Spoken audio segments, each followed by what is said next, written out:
I'm Andrew Hines, and the highest and best use for my time is development and delegation.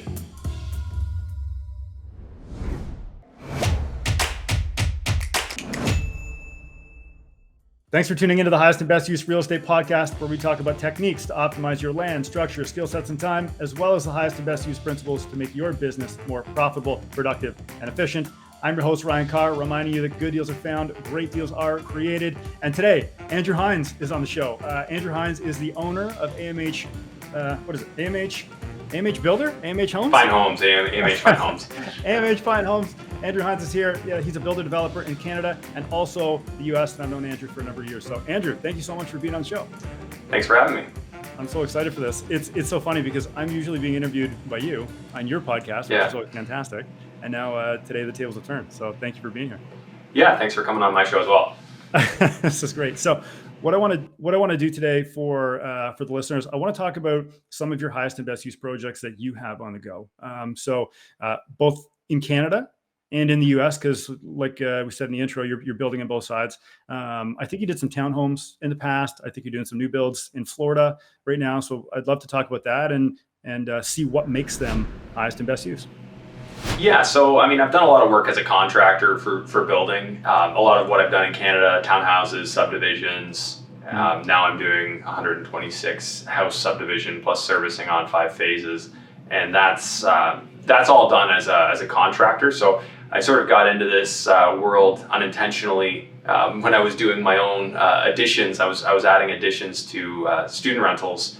So I would take like these little bungalows and add an addition to the back, and eventually that turned into an 1,800 square foot addition, more like 1,800 square foot total, and kind of went down this road, and it really played well with my investment, being able to add size and develop those into something better than what they were. And then of course, because I was doing that, I kind of naturally led to me being hired to do that for others, and that's where I got into building for others. More recently, down in the States, in Florida, Cape Coral specifically, I've been buying up lots and developing single-family homes. And we can get into the highest and best use with all that stuff. But there's some great opportunities down there, in my opinion, even in this market. And I'll let you direct me as to what you want me to expand on there. Yeah, that sounds awesome. So you know what, this is interesting. Why don't we take this in the direction of being the contractor for somebody else's project, doing the townhomes, doing the servicing, doing all that stuff, right? Mm-hmm. And seeing how that unfolded in terms of being a business owner operator, and then compare that to some of your highest and best use operations down in Florida, where you're actually owning these assets and you're doing it for yourself. Yeah, it's funny because like I'm the contractor for other people's stuff there, and then in Florida I'm hiring contractor for my stuff there. In terms of what I've done, I've learned so much. I mean, I've really learned to rely on experts and really be the quarterback for really smart people who have gone to university for their specific trades. On the planning development side, and then of course on the construction side, people who are masters at their trades and have gotten there by working. That's awesome. So then for your townhouses here, tell us a little bit about how that got started, how long it took, and a bit of details about the project. Yeah, okay, so first student rental, addition I did was in 2015, and then I started, got into the next one, and my mother-in-law had a development in London that the initial builder, he didn't really have much of an interest in continuing on. So there were 20 houses, or 20 townhouse units, and the first phase mostly done. Like the first phase wasn't completely done in terms of some work needed to be done, trees planted, etc. And curbs fixed, second layer of asphalt, all that stuff. And so I came in, finished up the units that were in there already, and then I serviced. I completed the servicing for the second phase, and really it was just leaning on, okay, who are the key contacts, who was already working this project.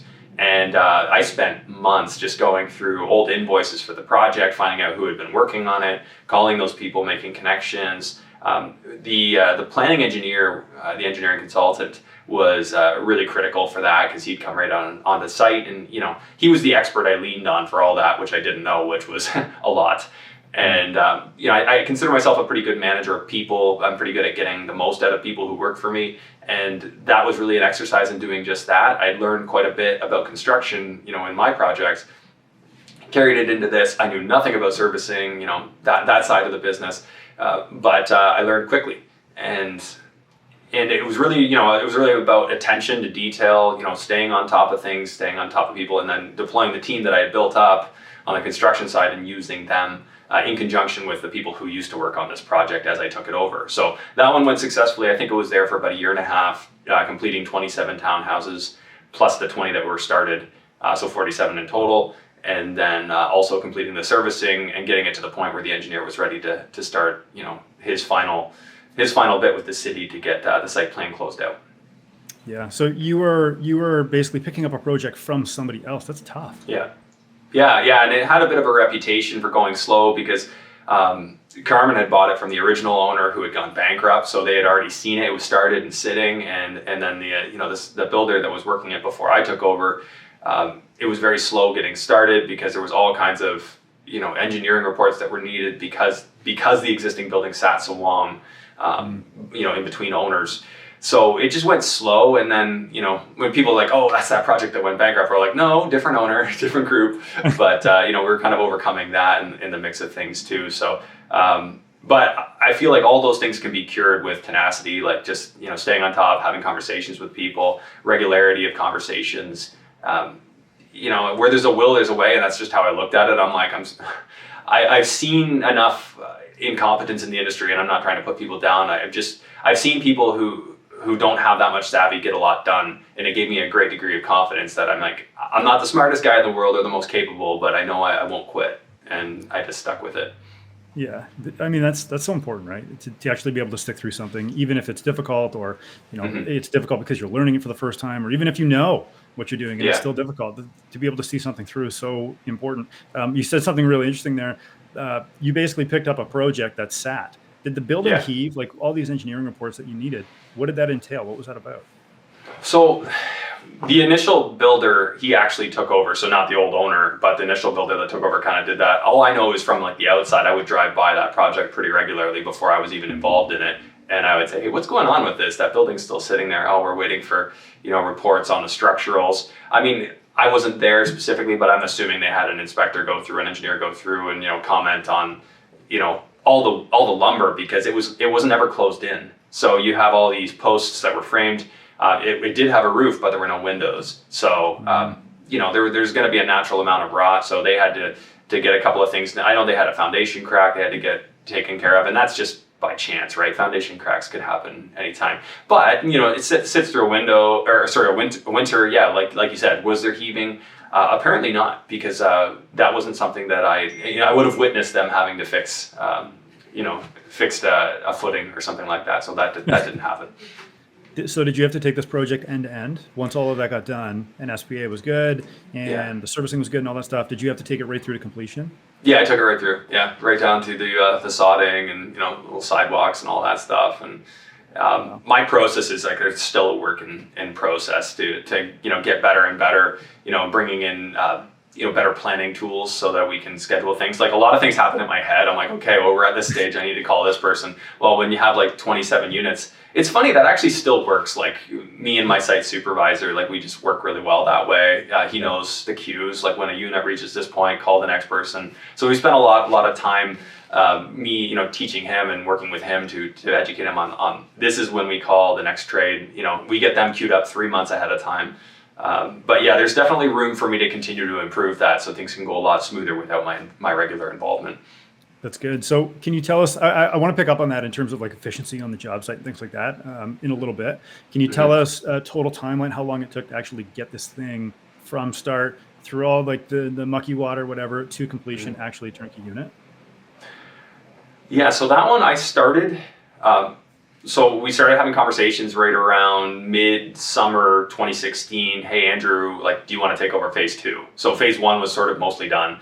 Phase 2, there was sanitary and storm sewer in the ground, no curbs. There was bee gravel on the laneway, so it was like drivable but mucky. And we started having those conversations. I'm like, whoa, that's way over my head. And but I'm like, I do know some pretty smart people, and I think I could actually pull that off. And so it was mostly planning, working on permits. So I started working on assembling the permit packages for the next 4 buildings.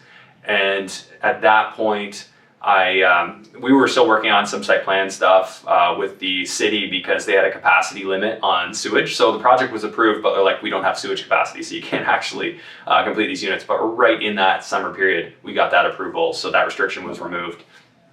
And I think by October or November, we broke ground on the first building.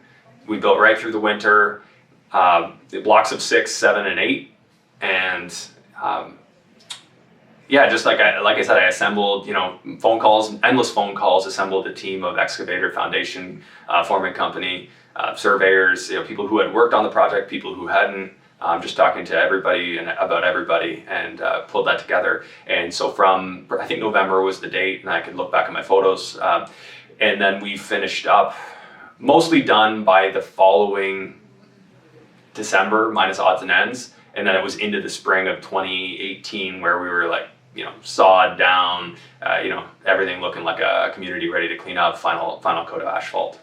So you're like 12 to 15 months? I think we were more like 18 months, like 12 months for the bulk of the work, and then 18 months covered, it covered, sort of the odds and ends that linger, the things that you need good weather for, and, final stuff. What else was I going to add about that? Yeah, I mean, the one thing that made it really easy is the selections. So with Carmen, it's like I just go chat with her, and we get, hey, this is the tile we're going to work with. Here are the countertops. I just present a few options, and then I get a decision, and we run with it. And that's one of the things that's really great. Why I've built other stuff for her is she's very decisive. Just says, hey, I want to go with something super cost effective. What can you get that's cost effective, and then she finds a way to pull that vision together and make it look good. So that makes it really easy. Like when I'm doing my own projects, I think through all the details of all the finishes so much. I actually just go to her, I'm like, what would you do here? Because she always makes nice looking stuff and makes quick decisions about it. It's funny, eh? Like sometimes you can make really inexpensive stuff look gorgeous, and then sometimes you can make really gorgeous stuff look not so good if it doesn't go down right. Yeah, and there's no shortage of insanely expensive options, as you know. Like you can pick a tile that doesn't seem that much different, but all of a sudden you're into $12 a square foot versus $2. And it's just like, no, and under no circumstances am I going to justify spending $12 here. That's something I have a challenge with my wife with our new house that we're moving into. We're like, no, that's absurd. You want to spend this much on that? Yeah. What do you think is most important, being cost effective with your maneuvers on site, or getting the project done, even if it costs you more? I think there's a balance there, because I know how much private money costs and how much construction financing costs and how much a day of wasted time costs. So I would generally break a project down, and I don't remember this one offhand, but even on my own projects, I break it down to what does one day cost me. So one day that trades don't show up costs me, several $100s. I'm like, that's not acceptable. So if I have to bring other people in, if I have to pay more to get it done faster, I will. I really like to keep in mind a holistic view of the project, knowing that I could, spend 90% more time to save 10% more on the price, or I could just be okay with good, not perfect. And I think you do have to be good, okay with a good price versus the best price, especially when you get to working with people who are going to mess you around and, not show up. And as you know, those things, they kill a project's momentum. Yeah, that's interesting. Cost per day, death by a million paper cuts. You could be slow and like you're bleeding out of the bottom of the bucket, but all you can see is like what happens on a daily basis. My first student rental project, I broke it down to like $400 a day with my financing structure, and I gave myself. I closed on the project end of April. I had until September 1 for tenants to occupy, and I had to build it's like a 230 square foot addition. So I had it broken down. What's it cost per day? I'm like, we are not wasting a day. I'm paying expensive money here. The sooner we're done, the sooner I can refinance or sell it. Yeah.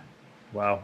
What do you think how do I word this? What do you think that the biggest thing that people are missing might be in the industry right now in terms of hidden costs? What do people not think about?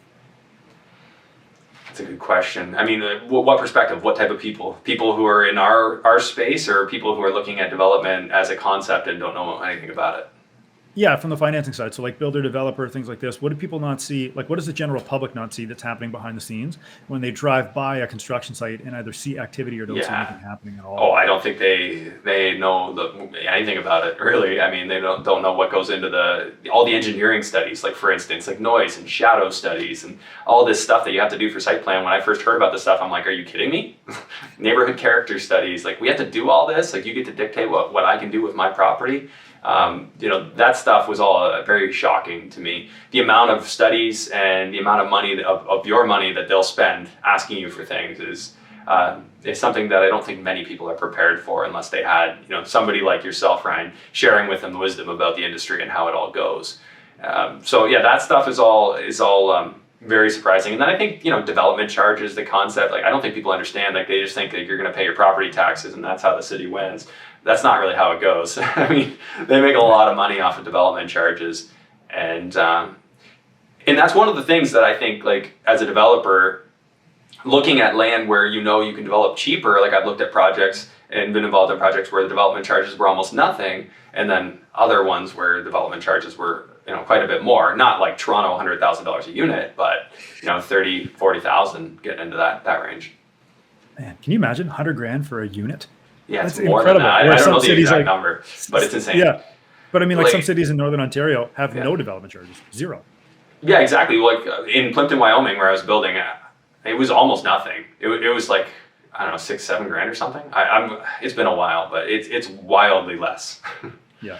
I mean, I guess it's reflected in the price too, right? So like when things cost more to build and the DCs are higher, the purchase price is higher, and it's right. I mean, but a city like Toronto, for instance, they people complain about affordable housing. Like, what's that doing? Let's make it cheaper to build housing, not more expensive, right? Yeah. I mean, we're coming up to election time. A lot of the politicians, they love development charges because that's their juice, right? That's what gets them money in the coffers. Oh yeah. Yeah, 100%. Yeah. What do you think about politics in this day and age? How does it affect real estate? Oh man, that's a loaded question. It affects it a lot.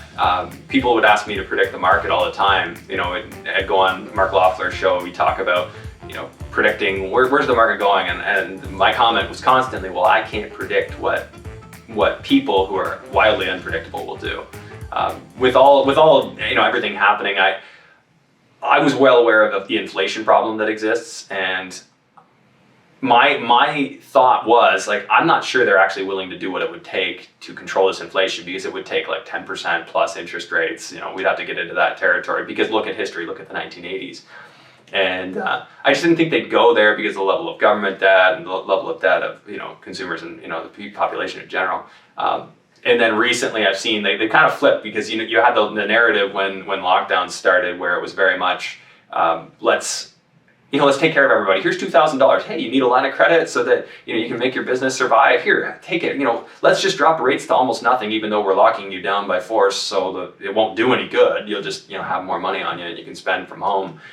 It didn't make any sense. Like, the same people who did that are now saying, no matter what it takes, we're going to control inflation. So there was so many things that could have been done. This inflation crisis didn't need to be created, and so massive. Like, look at the control that debt has on people. Like, people who are highly levered right now, it just destroys the value of properties, because now when you have to borrow that money and your cash flow is significantly less because you're putting that money into a mortgage, naturally these prices have to come down. The cap rates have to come up, and everybody's plans were kind of foiled. All these people with ideas and developments and stuff. So where does that leave us? Yeah, it's a huge impact that politicians have on real estate developers and investors, and a big reason why I wanted to get some money into the U.S. Not that they don't have their own political problems, but hopefully a different set of crazy people making a different set of crazy decisions on a different day.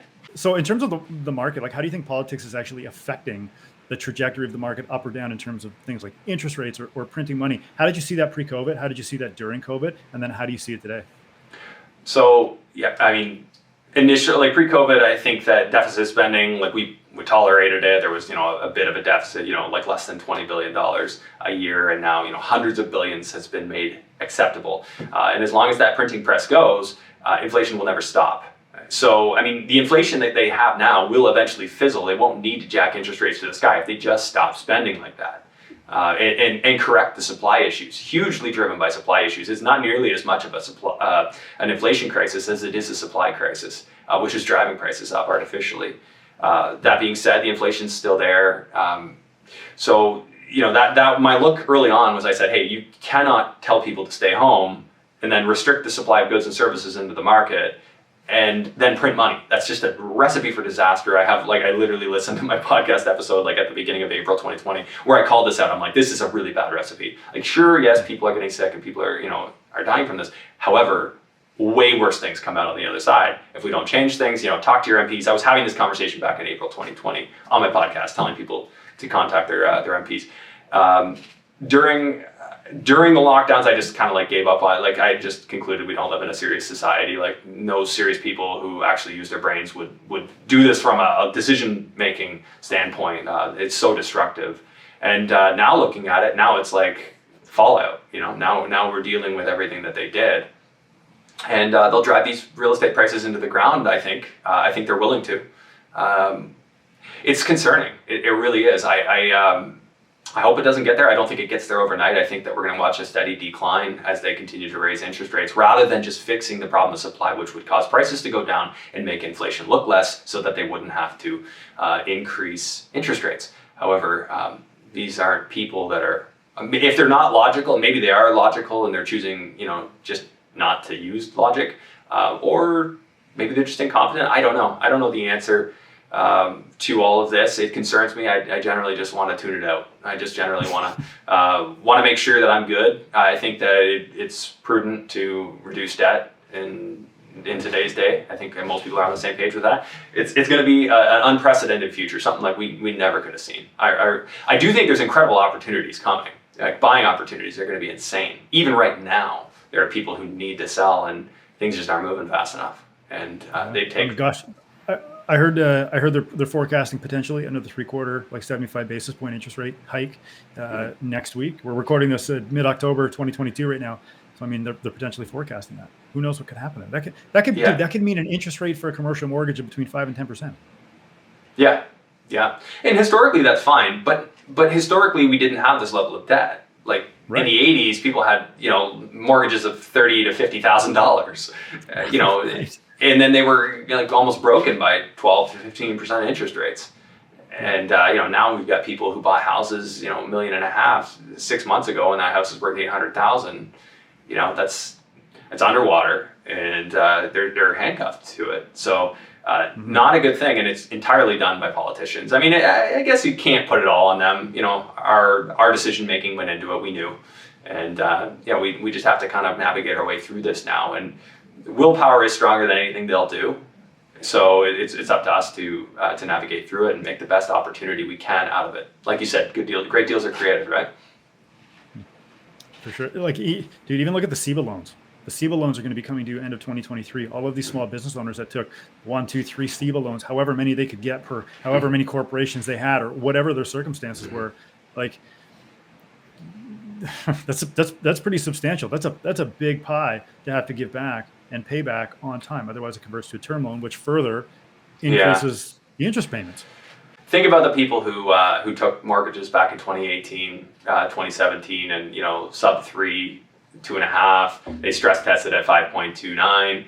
Now they're renewing into mortgages almost 6%, so they're above their stress test. So their mortgage payments are doubling, potentially more than that. If you get yourself into a situation like that, where does that leave you? I think that there's a lot of financial hurt right now coming, and it takes time for these things to play out. It takes time for people who are missing payments to go into power of sale and so on. Yeah, it takes time for these situations to play out. I heard a stat the other day that 50% of people were struggling to put food on their table in Canada, and can you imagine that? Yeah, that's so. It is how much will the population tolerate? When will people get wise to this? They're not to get political, but I just don't see a solution politically. I mean, I guess that's not political. I'm very much apolitical at this point. I don't think there's like, it's like the definition of insanity is doing the same thing over and over again and expecting a different result. How many times has a politician been presented to offset the current narrative, the current rhetoric from a party that makes absolutely no sense, like the current party in control of the federal government? Nonsense. And then you've got, Pierre Poilievre saying all the right things and then getting attacked, whatever.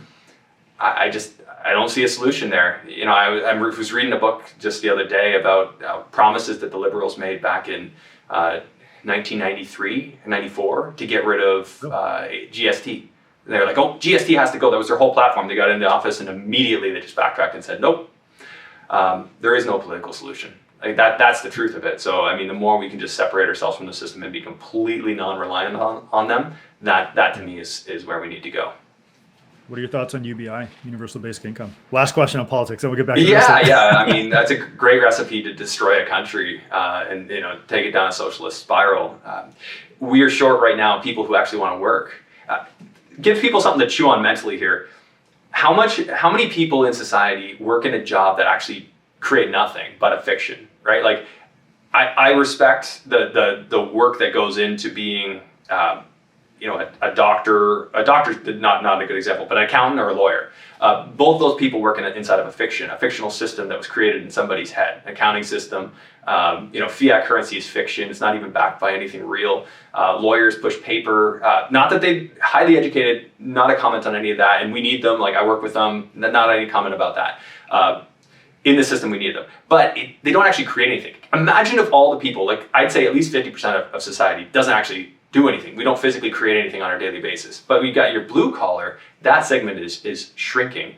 Well, when people look at how hard it is to get into a home, and that's not changing, despite prices coming down, that's not changing.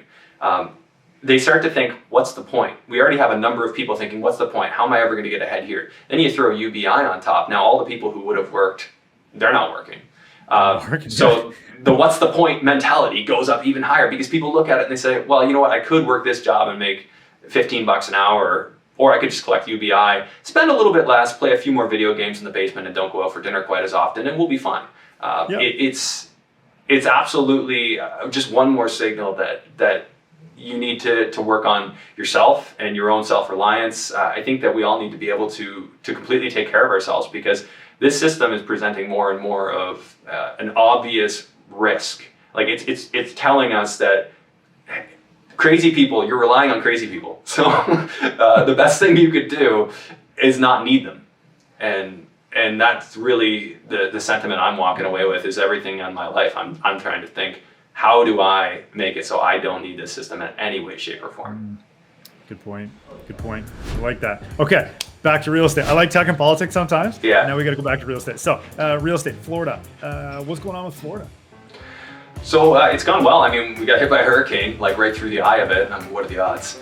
So a hurricane circles in from the Gulf and then turns east and hit Cape Coral, Fort Myers Beach, and went right through the eye of it. And worst that happened was, so far that I know of, I saw a video of one of the houses. We had some shingles turned up. They weren't even fully off. They were just like the corners were turned up and kind of broken. So there's some shingle damage. A couple of pieces of the drywall blew off just from the pressure of the wind. And but they were just fastened on, not even taped yet. So just a minor cleanup on the one house. A little water whipped through the wall, but it was no damage because the stucco wasn't done yet. So basically I bought over the last year and a bit, 10 lots. I sold off one of them to one of my coaching students because he wanted to do the same thing. And I still have 9 of them. Right now I have 3 active builds and I have more that I can proceed with pretty much at any time. I'm just sorting through kind of the financing structure, working on some new loans right now because so far everything's been funded in cash, and it's gotten pretty cash intensive. But basically building really nice stuff. I mean, stuff from a Canadian standpoint where like a lot of people would just really want to live in these places, and it's very cheap to build relatively to what prices have been here, although our prices are coming down. So I'm building. The first one is 1,880 square feet with a 3-car garage, an outdoor kitchen, about 200 square foot outdoor kitchen, and a pool and lanai, so that caged in area at the back, and 80 foot wide frontage, 120 deep, and as of now, unless I get any updates, we're still coming in under 400 grand for the build and lot together. So yeah, the lot I bought for like 20 some odd grand, and the build, yeah, obviously is a bit more. Cape Coral is really cool for this because there's such sprawl. There's so many undeveloped lots that have been there for like 30 years plus. Like some streets, like they had paved them in asphalt, and then just like weeds started growing through the asphalt. They never repaired it. So it's like I turned down the street of one of my lots that I bought without seeing it. I'm like, holy crap, this is this is the street I'm on. But when you pay the charges to the city to develop it, they'll pave the street, and eventually it doesn't happen instantly. But this is as I'm told, they're not all like that, but a couple of them are. And, why do you think the lots have sat like that for so long? I don't know. I think they just thought that Cape Coral was going to take off a lot faster than it did initially. And it wasn't until more recently where Southwest Florida is just getting so hot market-wise and heat-wise. But people want to be there. So it used to be that down there in the winter or in the summer, things would really slow down. A lot of people would go back north. And then more recently, it's just been gridlock. So many people down there. The in-migration to Florida is insane. So I think that now Northport and Fort Myers are two of the top 10 fastest growing cities in the US, and those surround Cape Coral. So that's kind of the network we're working with. So that market's still doing well, quite a bit better than here. They never had the crazy surge in values over the last 5-6 years that we've had here. And they just regained their 2008 highs about 2 years ago. So yes, they've gone beyond it. When I initially looked at buying the lots, I was expecting a $499 sale price on this first one that I described to you.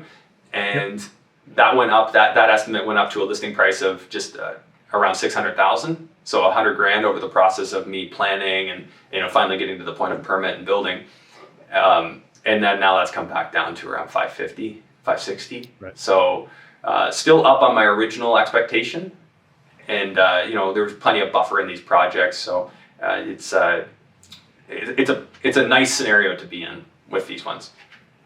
Nice. Did you buy these site plan approved, or were the individual lots already cut up, or was it one? Yeah, see, that's the beautiful thing. Like everything's done. Yeah, they're already divided into lots. So I literally just bought buildable lots, and the general contractor I work with does all the permitting. So I'm selecting from models she has available, and just kind of working within those. And so she knows exactly what works, exactly what gets approved, and she's got the costing down to a T. So for that reason, I was just all for it. I'm like, okay, show me what you got. I want to build this one. Okay, I'm going to build this one next. And I go back and forth, and I talk to the realtor, what's selling well? And I'm just, I'm going to make them cool. I spend a little bit more on some finishes, maybe spend $250 on the tiles instead of $125. And, still keep it within reason, but spice it up. And the initial plan was to take US. this. $250 US, we got the conversion, right? So. Yeah, you get a little bit better deals down there. But yeah, so kind of working with that, and the initial plan was to take the second one I'm building, and that one's a little bit bigger, like 2130 square feet, triple car garage, still has the outdoor kitchen. It just also has a hot tub overflow into the pool. And that one, I figured I'll be all in for 450 with the cost of the lot, and whatever little minor hurricane damage there was. So that's. That I'll probably end up selling and just build another one. I'm just going to keep, the market is still coming down, but slowly. So I'll just keep riding that and keep, flipping them and eventually keep one later on. Or maybe I'll just find one that's on the market and just buy it. Like I'm not going to get emotionally attached to any of this stuff. I'll just keep responding to what the market's doing and adjust. Yeah, well, I think that's so huge. A, being flexible, and B, not being too emotional about it.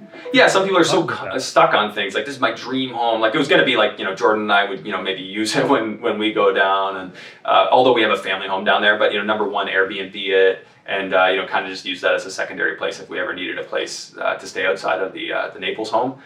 But, not being emotional about it is critical, right? Look at the market. Like, I look at what's happening in Ontario. I'm like, great time to sell.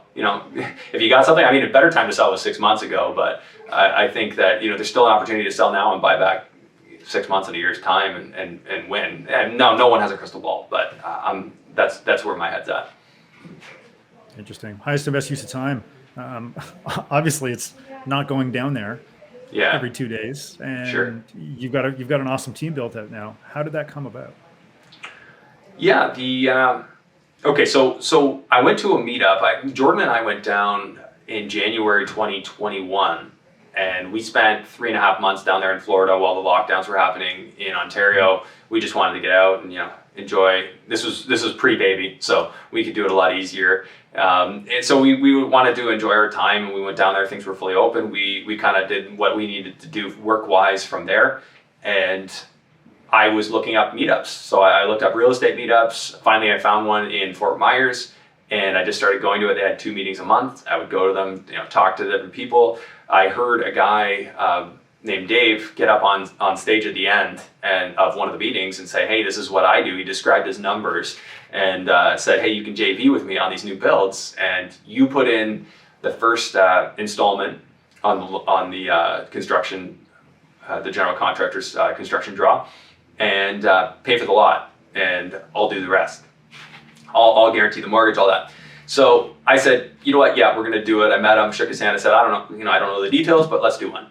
And I eventually ended up talking to him. I said, "No, I'm gonna keep ownership of it. It'll be in my company, and I'll just fund this one cash," which I kind of regret. But I started looking for mortgages a little too late in the process, and we just moved so quickly, so I ended up funding it all in cash.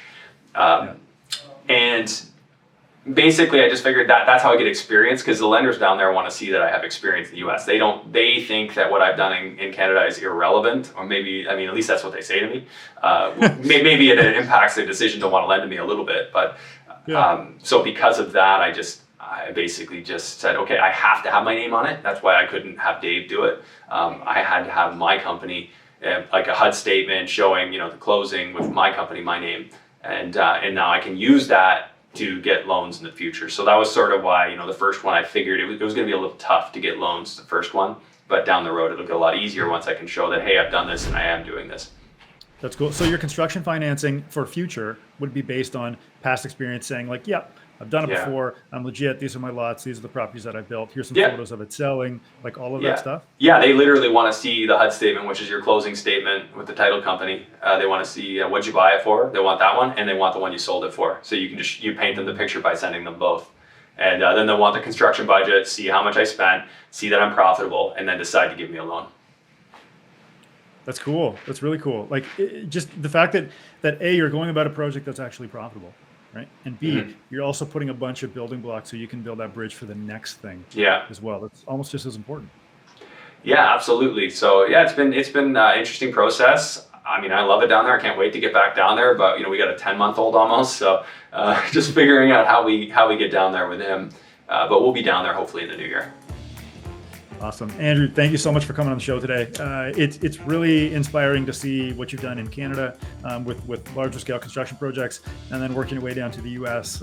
It's really inspiring for me to see, and it's great to have you here. So thank you again for coming on the show. How can people find out more about you? Ryan, they can find me on Instagram at @theandrewhines. And on any of the podcast platforms, if you just search Andrew Hines, you'll find me. And then we've got a new deal analysis show called REI Hot Seat, which you can search for on YouTube. And that's just a weekly show where we go over deals and do market updates as well. Just a very condensed form of the podcast for people who just want to get into the nitty-gritty numbers. Awesome. Thanks, buddy. Thank you so much for being here. Thanks for having me. Right. Thanks again for tuning into the Highest and Best Use podcast. Reminder to sign up to the book at thehighestandbestuse.com. I'm your host, Ryan Carr, reminding you that good deals are found, great deals are created. Like, follow, share, and subscribe, and we will see you on the next episode.